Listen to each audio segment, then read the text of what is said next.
So we see on social media, this fantastic trainer who's working with positive reinforcement or Liberty or whatever it is, and we want to learn more. We want to do that, but how do we learn it when there's nobody around us?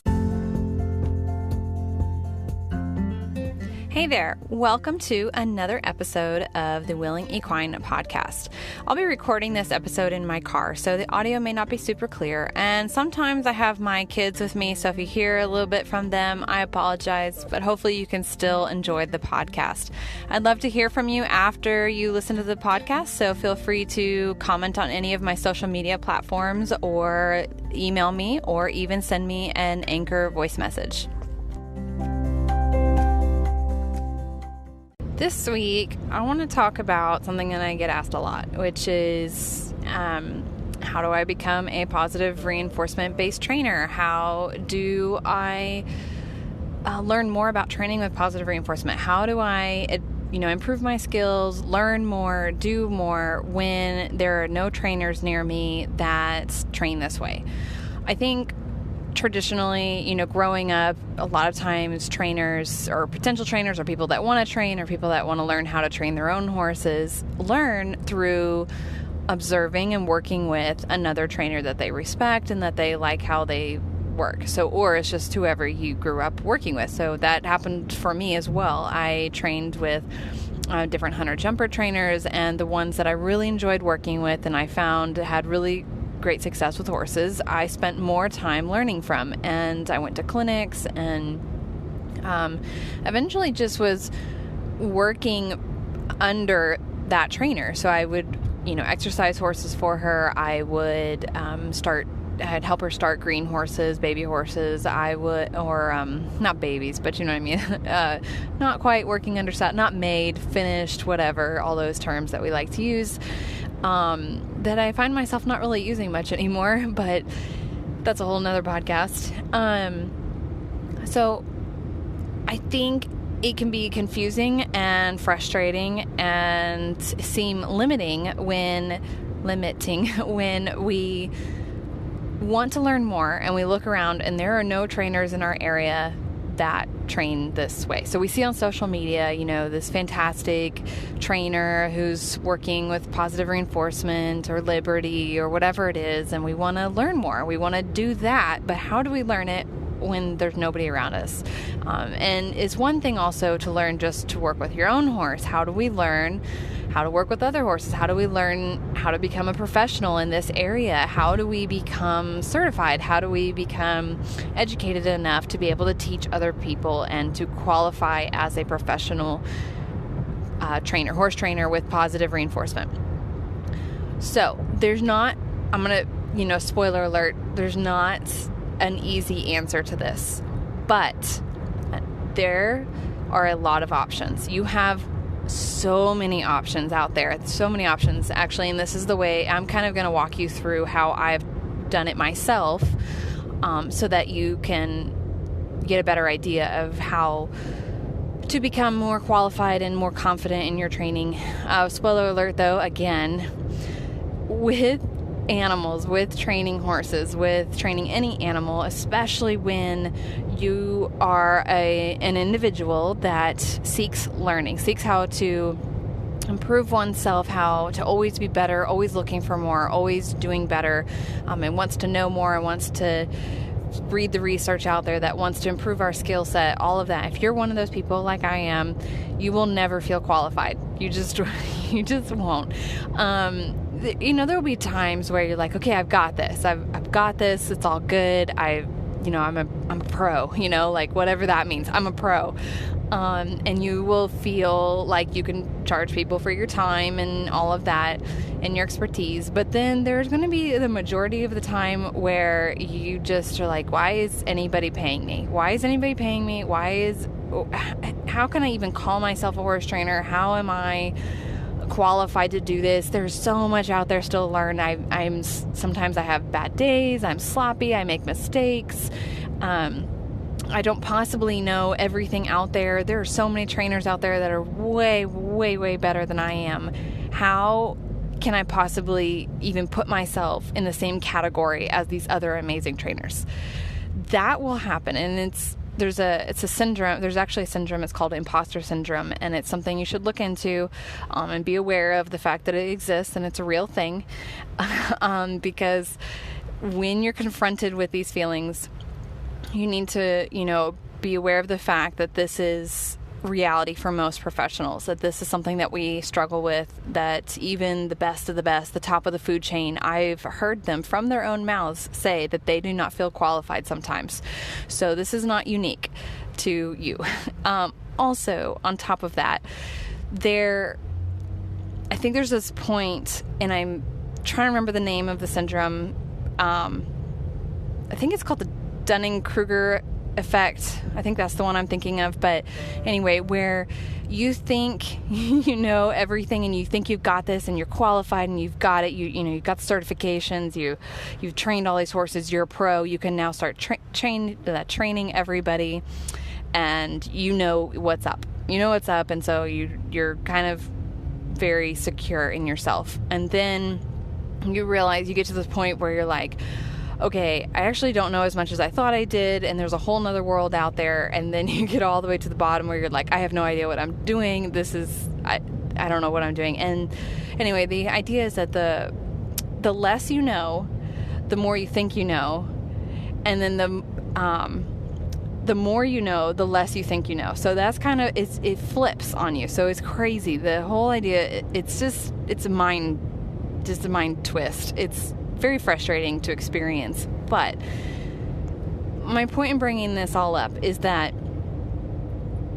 if you are wanting to be an equine professional, if you're wanting to train people professionally, train horses professionally, and let me insert this really quick, there is no such thing as just training animals. If you're getting into training animals so you don't have to deal with people, then don't get into training animals, because just have your own animals, rescue if you want, or foster, or whatever it is, and train those animals. But if you want to become a professional horse trainer, the majority of your job is the people. Horses need very little training. They're just fine being just horses and do great as just horses. And they do need some training to be able to do different competitions and work through some different behavioral stuff so that they can live in our world. But the challenging part of it is training people. So the beautiful part about learning about positive reinforcement and behavior and behaviorism and all of that is that it really also applies to the people. Of course it applies to the people, but more so than you might realize to begin with. Using positive reinforcement, shaping plans, building your criteria, all of this just 100% is for the people too. The owners of those animals that you're training need this as much, if not more, than the animals do, because they're the ones that are going to go home at the end of the day and be responsible for that animal. So if you want to set that animal up for the ultimate success, if you want to be the best trainer that you can be, train their human to be the best trainer that they can be, so that they can continue on and then they can keep doing the job that you started and be there for that animal and train them in a humane, low stress, positive way. So absolutely 100% you're going to be training humans more so than you're training the animals, and it's probably even more critical that you learn how to train humans than to train the animals. Of course, you need to understand the training animals aspect. Absolutely. You have to be able to know that. That's your skill set. That's what you know, that you sell, and that you are going to teach that other person how to do. But don't fool yourself thinking that you're not going to be training people or interacting with people. Then so I kind of went off on a little tangent there, but the reason I brought up all those syndromes and all of that and training the people and all that is because there's something you need to know. You need to know what it is that you will be teaching. You need to know that, and you need to realize that there is going to be more information out there than you will ever possibly be able to consume and in a short time frame. Going to college, going to a school, going to a class or a course, or reading a book is a great place to start. But it is not the end of the road. You will not read a book and then just understand. You will not just go to a course and then be certified in a professional, or you might be certified and qualify as a professional, but you won't, that's not the end of the road. The end of the road is, there's no end of the road. It's an accumulation of information and classes it's an accumulation of information through classes, books, lectures, seminars, workshops, clinics, apprenticing, getting hands-on experience with rescue horses, foster horses, your own animals, your own horses. It doesn't even have to be a horse. It could be a dog, a cat, a fish. It all applies. Working with people, working with kids, working with adults, working with internships, working student positions, mucking out stalls, even just working at a barn, being around horses, just grooming horses. All of this applies. All of this builds the information that you're going to need to be able to teach other people. This is how I got to where I am, and this is the process and the road that I'm still on, and will forever and ever and ever be on this road. It is just clocking the hours of education, the mental, reading, writing, listening to audio, watching videos, all of that, and then clocking the hands-on hours too. And I think we tend to forget that with horses or any animal, spending time around the horse, whether or not you're actively training, qualifies as hours clocked for expertise. Watching horses interact with each other, learning their body language, learning when to react, when not to react, just getting a feel for the animal, getting feel for how they move, how they feel, how they breathe, how they express emotion. That is so important, and it will give you that intuition, which, that's a whole nother topic on, is intuition just conditioned,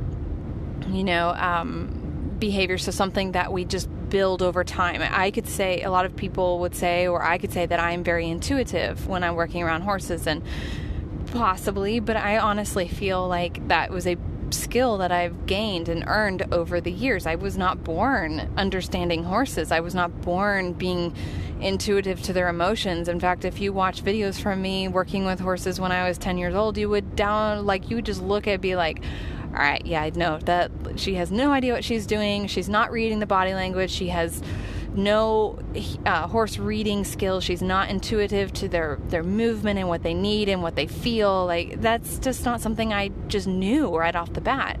It's a skill that I have acquired over the years. Now, on top of all of the necessary hours and time that needs to be clocked, the expertise that is through hands-on and through just reading and absorbing information, absolutely you need to be looking at information and sources that are credible and that are unbiased, as unbiased as possible, or at least provide yourself with information from different sources that even if they do have some bias in them, that there's a little bit of you're not putting yourself in an echo chamber. You're not putting yourself in this cycle of everybody's repeating the same information over and over again, and it all just qualifies itself because we're all just in the same bubble. We don't want that either. So getting out there and getting information from different types of courses and different types of trainers and different types of people is so important. And I want to encourage you to stretch past the horse world. The horse world in general, when it comes to behaviorism and training and working with animals, is really, really far behind the rest of the animal training world. We're so far behind. There's so many trainers where when they talk and they are, they're explaining their methods and things like that, it sounds like they're on the cutting edge of this information, that they understand the horse and they know how animals work and they get it. But then you step outside the horse world and you realize that there are whole galaxies outside of what the horse world understands. That what we know about how animals learn, what we know about operant conditioning, classical conditioning, and that's the surface. Those are just real basic terms that most people will recognize. But there's other things. There's other things out there. There's more information out there that we are learning every day. I mean, something that is presented at a seminar, for animal training. There's a bunch of different organizations that do seminars every year or expos and things like that, and they bring together the cutting edge, leading the what's the term? I don't even know. They're leading the charge into understanding training and understanding how the mind works and how we learn, how animals learn behavior and how we operate. So they bring together these people and they put them all in the same weekend in the same rooms, and they talk and they present information. And sometimes you'll find that even from year to year, we'll look back and be like, that's wrong. We had it wrong. This is something new. So that's what's so important about never closing yourself off, never thinking there's this end of the road where I am now finally a licensed professional. What does that mean? What a professional means, especially in the horse world, because we don't really have any licensing or certifications, really. There are different organizations that do certify. Like, I am currently working towards becoming a certified horse behaviorist or equine behaviorist, or whatever you want to call it. But so that's something that I'm working towards, because I do want to work towards that goal. Because I would like to have a certification just for my own selfish. I want to be able to show people, yes, look, I am certified. But the reason I want that certification and what that certification represents is the ongoing education, is the effort behind never saying it's good enough, because most of those certifications require ongoing educational hours. I mean, even, you clock a certain amount of hours going to, lectures and workshops and clinics and doing online courses and all of that. And then you do different, case studies, and you have to present information on the animals that you've worked with and how you've come to conclusions and how you've modified behavior and all of this. But even once you're certified, you still have to keep it up. It doesn't just, okay, you're done, you're good. Like, you're now good enough. There's no such thing as good enough. There is a certain point, though, where you do have enough hours and enough information that there are people out there that could learn something from you. And that's basically what it comes down to. When you become a professional, it's when somebody else feels there is value in paying you for your time to train them and to educate them. Now, that's just really in the horse world, what it comes down to. Almost anybody, if somebody will pay you to do something, you can call yourself a professional in the horse world. If somebody will pay you to ride their horse for money, obviously pay you for money anyway, they'll pay you to show your horse or they'll pay you to train their horse. You can call yourself a professional. You can say, I train horses for a living. I break colts for a living. Hopefully you don't actually literally, anyway, but you get what I mean. So anybody can call themselves a professional, but as a professional with a conscience and a mature professional and a professional that is training animals and helping people for the benefit of those people that are paying them. I'm trying to make sure I word this right. It is our duty and our job to make sure that it's never good enough, that we are never, that we never stop our education, that we don't just say we're a professional and then kind of wave that flag around and we kind of, put that title on our jacket and say, oh, look, everything I say is right and correct and all of that. So it's really important that we're constantly working towards being better and improving our skill set and learning more and more and more. And it's also really important that as a professional, we encourage potential professionals, as I'm trying to do right now in this podcast, to do the same thing, to work very hard to to uphold the standard, basically. And I don't want to make it sound like it's this elitist status. It's not. But I want to encourage all of you that are listening now that might be interested in becoming a horse trainer or whatever it is, anything you have to do with horses that's a professional status. I want to encourage you to hold off on calling yourself a professional and charging people for time and money, or charging people for your time and your expertise until, I don't even know what, until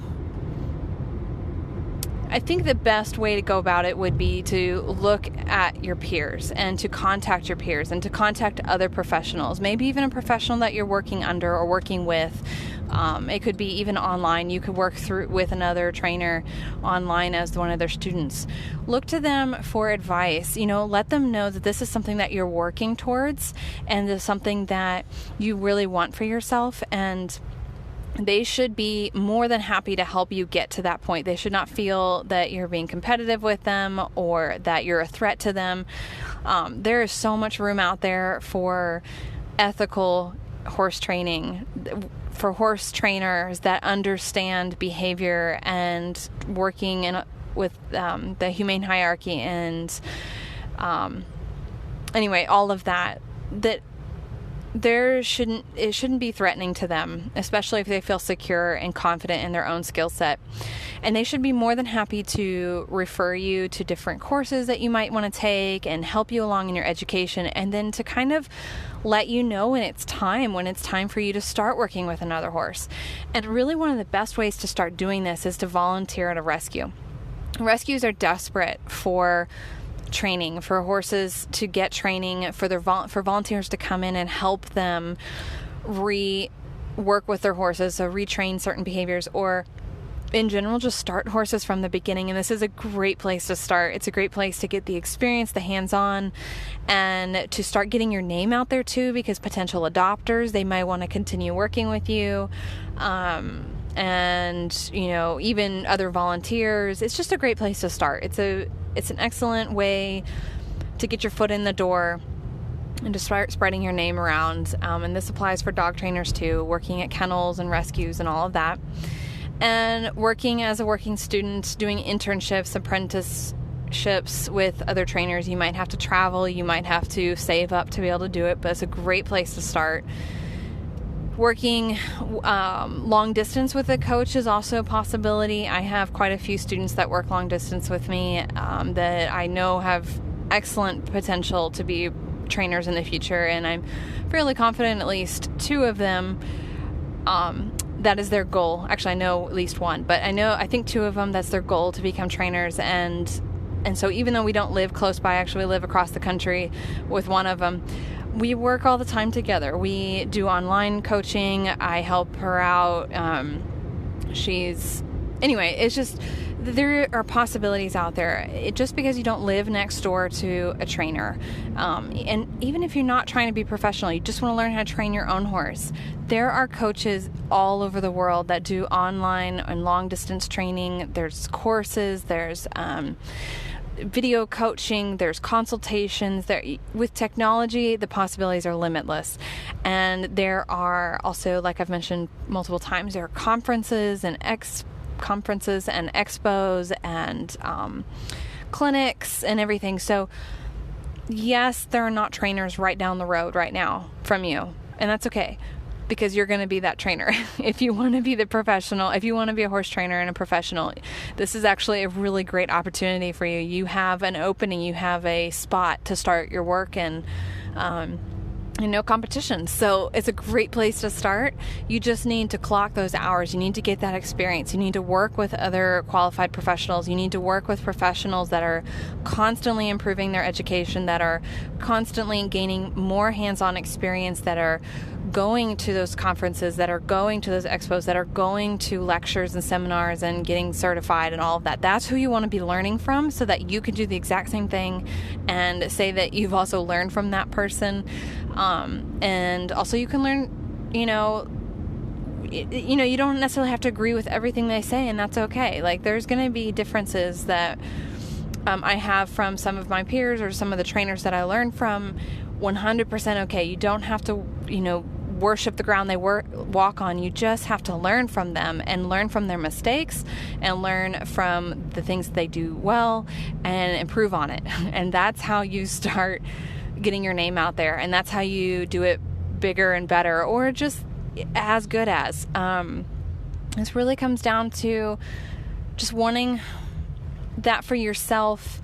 And if you're not wanting to be professional, just wanting that for your horse and wanting to put the time and the effort into making that happen.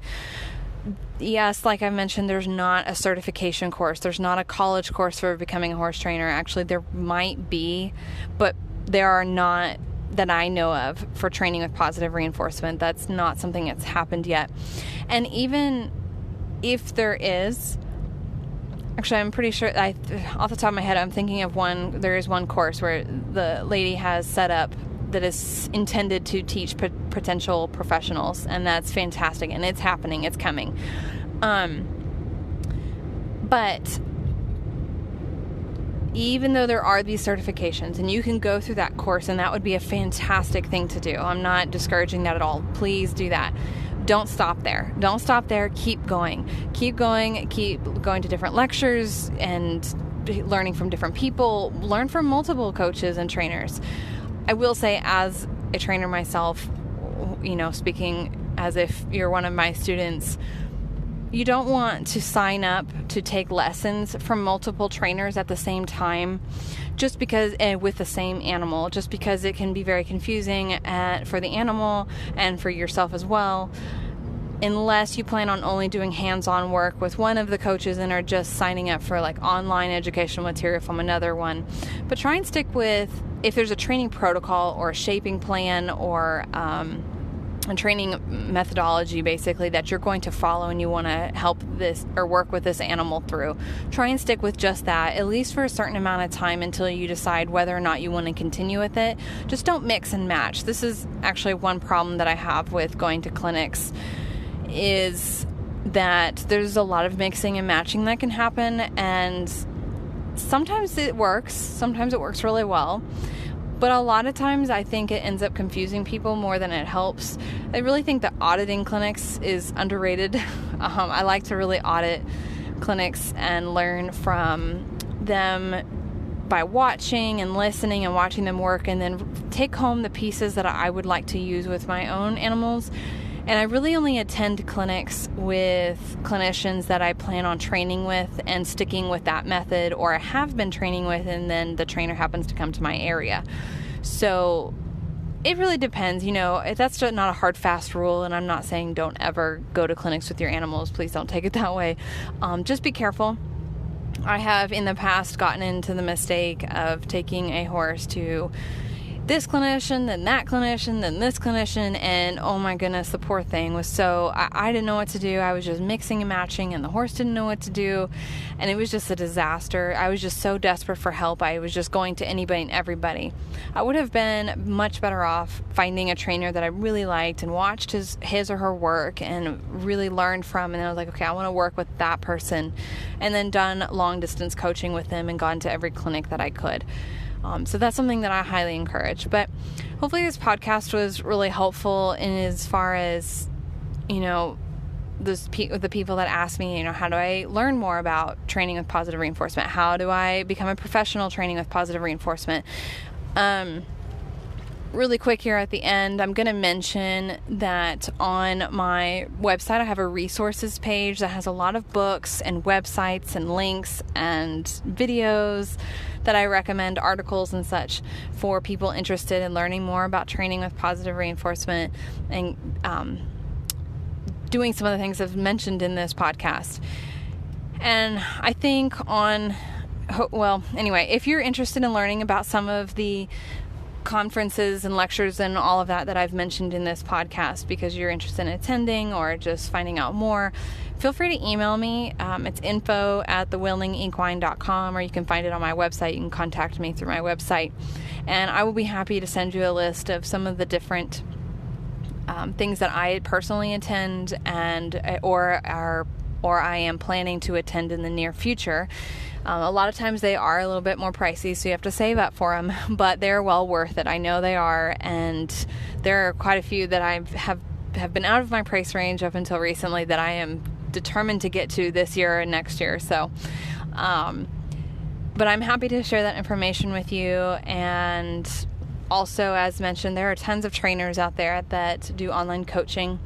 I personally do online coaching, and I'd be happy to take you on as a student. I do have sometimes a short wait list, but I am looking for ways to add more students into my online group, and there's going to be new material coming out soon that will allow for more students to come in. But even if I can't be the one to coach you, I have some other trainers that I'd be happy to refer you to, so that way you're not left hanging in but anyway, so hopefully this gives you a lot of different ideas and helps you get started on your path to becoming a professional horse trainer or whatever horse something.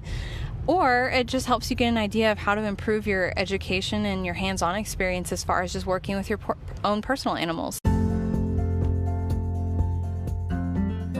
Thanks so much for listening. If you'd like to find out more about The Willing Equine, head to my website, www.thewillingequine.com. On there I have blogs and a very extensive FAQ. I also have other social media through there. So I've got YouTube and Instagram and everything else you could possibly think of. Also, I'd love to hear from you, so feel free to send me a message or an email, and I hope to hear from you soon.